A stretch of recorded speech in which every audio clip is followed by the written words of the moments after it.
let me get this clear, y'all. I am not a messy person. First of all, I'm a grown ass woman. I'm 24, about to be 25. I can say whatever the fuck I want to say on my story. If I'm not putting somebody at on it, I'm not saying somebody's name, ain't no reason for Nanhole to be sending shit to nobody. This like the third time this happened. It's like bitches want me to get caught up in some shit. Baby, I'm gonna say what the fuck I want to say. Number one. Number two, you knew it was about her because it's evident that she's copying me. So I don't even have to at her. That's number two. Number three, the people sending the posts, I don't even check for them hoes. Every time I post, they up under my story. Like, please don't get me started. Please. I will speak and say whatever the fuck I please. And whoever is guilty is gonna be guilty as charged and attach their name to it. Whole time I ain't even mention you, ho. Ade, me Vanessa, oui? Oh, me Vanessa. God, she's so fat now. Regarde quoi ça, mes amis? C'est parti, Quand tu me manger, tu bouges les bon, oui? Toute la ceinture sont ouvrir, fermer frigidaire. Open, close the fridge. Yes, amis. Hi, Marjorie. She's so fat now. How are you? Vanessa, oh, sweetie. Hi. How are you, sweetie? I'm doing good. Thank you. You look so good. Thank you so much. Sexy. So do you? You Yeah, losing I lost weight? a little weight. Okay, you look so good. Salam, Thank woman, you. okay? Tell her I said hi. Okay, I will. Thank you. Okay. Wow, what's that? C'est parti, gars. Hey, yo, black man, what's happening? Peace, man. Listen, in that first video clip, hold on, let me say it real quick. I've been told you guys I'm a tether. I've been told you guys I'm first generation. Listen, I had someone in my comment section a while back ask me, is it American women? Is it Caribbean women? Is it African women? I said all of them. It's all of them. Cause see, black man, I'm thinking really, and before I get into it, I'm thinking really, is it something within the hard wiring? Listen, you have to look at this from multiple perspectives. You can't just say, oh, black, oh, white, oh, the white man did this. Listen, hold on. We don't know what was happening on the continent before they showed up. No one has history of that. No one, that's not stuff that was written down on the book. You feel me? I do remember reading something. And again, it could just be made up, but it's something to keep in mind, right? I remember hearing in the doctrine, right? What the white man did was just sit back on the plantation and just analyzed us. And he figured out how to pretty much heighten what we were already doing. He had to figure us out.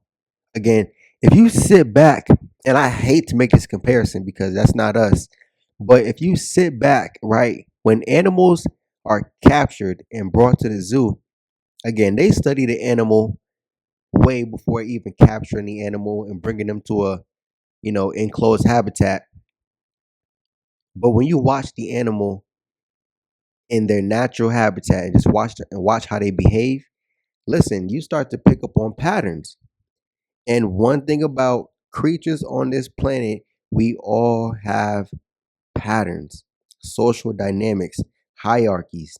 You feel me? I think what they just did was heighten things. And I'm so off topic, but let me get back on topic. But black man, that's something to think about. Brothers are telling you this, right? And I agree to it. Yo, leave them alone. But you got to think about this on, just deeper than the surface, dude. It's more than just, oh, they act crazy, oh, the attitude, blah blah this, and you know what I mean? Like it's so much more than just the surface stuff, dude. I'm thinking it's really something on a psychological level. But that's a video for another day. Now, what I played for you guys was a Haitian chick. Now, the first clip was a Haitian woman. The second one was a Haitian woman. But in that first one, that's a young one, right? That's a young one. You heard what she said. She was what, 24? Gen Z, first generation tether. So I'm telling you, dudes, listen. Shout out to the foundational brothers. I talk my shit, but sometimes I have to remember. I have to remind myself. Listen, yeah, I was told certain things growing up. You feel me? And listen, they really do try to divide us, but I'm thankful that I had American brothers give me the knowledge. You feel me? Brothers gave me the knowledge, and I ran with it, and I really learned something. So again, These Caribbean chicks, black men, listen, they're no different. First generation, second generation. Listen, Caribbean Keisha is no different from American Keisha. Only difference is, listen, she can probably cook and she has an accent. That's about it. Because I will say that part. Even in high school, 15, 16, 17. Yes, listen, all the Caribbean Keishas, they can cook. I will give them that. I was getting lunch and dinner 15, 16, 17. I had an American joint who couldn't even make eggs. You feel me? Couldn't even make eggs. I knew joints who couldn't even make rice properly, dude. So I'm telling you what it is. But when it comes to them, listen, it's no different. First generation, you go down to the island, it might be even worse on the island because again, colorism is heavy, right? Colorism is heavy, skin bleaching is heavy. You feel me? The mindset.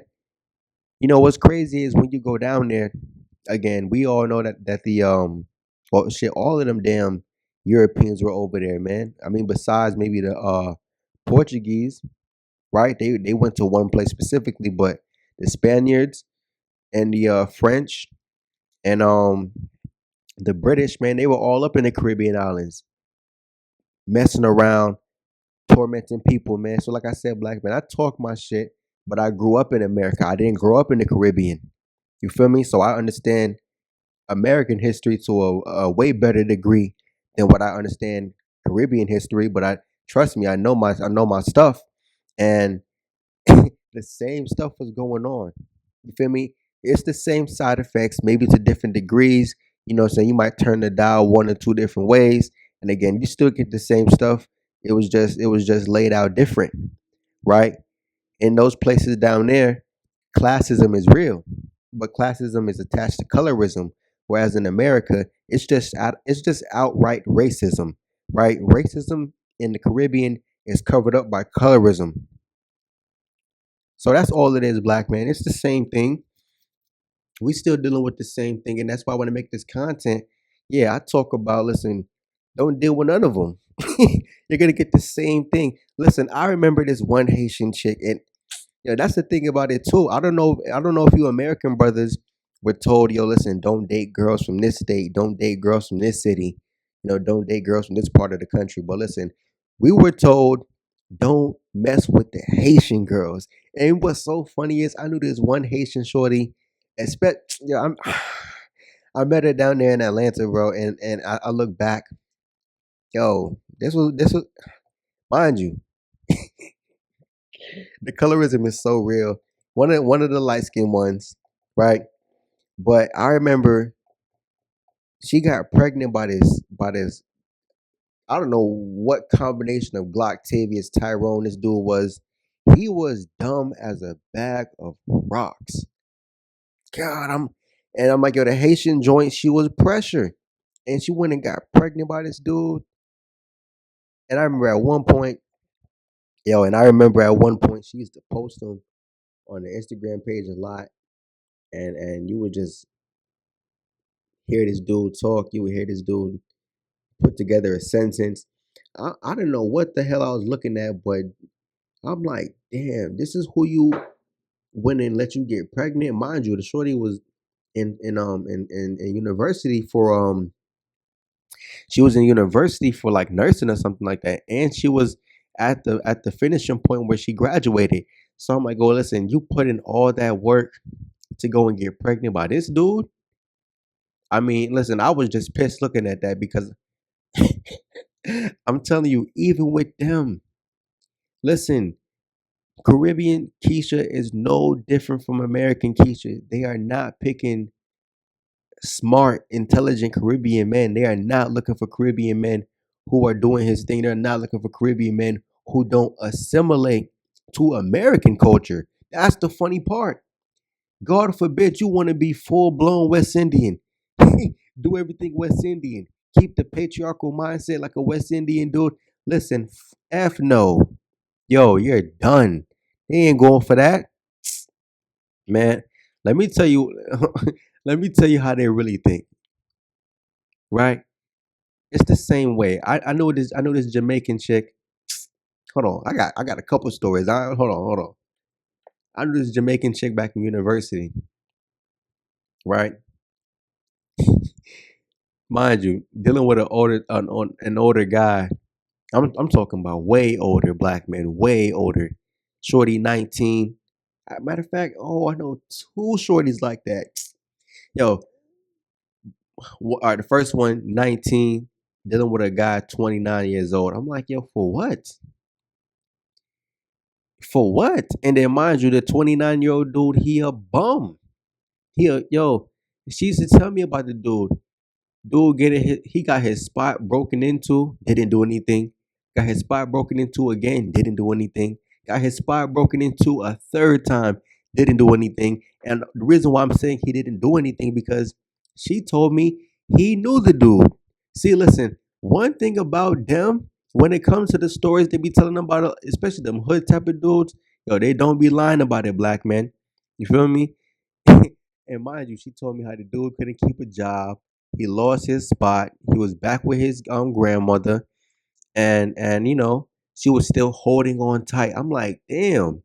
But she told me how she met a dude, productive dude who, what I'm saying, I guess he was what you guys would consider square or lame or something, or maybe them. But I know some of you simps, you look at black men through the same lens that black women look at black men through. So I know you simps will probably call some of these dudes lames and squares.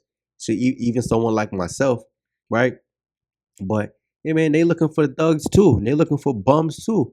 Yo, listen, my cousins, my family back in the islands. I'm like, yo, how you getting pregnant by these guys who just so happen to run off and he doing this and he doing. Keep it a stack. You're not looking for dudes who are intelligent. You're not looking for guys who are. Listen, you're looking for the Tarzan swinging buck Negro. That's what it is. Yo, black man, hold on. Let me tell you something real quick, cause I met this one. Yo, I got stories, black man. I'm trying to tell you, bro. I'm trying to tell you, it's something. It's something that's psychological. That's in them. It's in them, and I could be wrong, but maybe it just depends on what stalk you're coming from. Because again, that simp stalk, anybody can be a simp, but I'm talking about that real simp stalk. Listen, if you got this far in the video, man, listen, I'm about to talk my talk right now. Hold on, black men. I'm telling you guys, when it comes to them, they're no different. They're no different, right? Paternity fraud is the highest in Jamaica out of all the Caribbean islands. Paternity fraud. Black men. I know, brothers, you want to hop on a plane. You dudes going down there to DR. You going down there to, black nations in the Caribbean. Listen, the Bronchian mental mindset, it exists down there. The Melihoda Raza, it exists down there. You feel me? It's just swept under the rug as colorism, right? The French, the Portuguese, the Spaniards, the British, they just covered it up in a different way compared to America. In America, listen, they put it in your face. But in the islands, in South America, Central America, it's just colorism, right? It's classism that's covered up by colorism, right? Which is just all built off the foundation of racism. That's all it is, black men. And I'm telling you, it's like the ones who don't want them,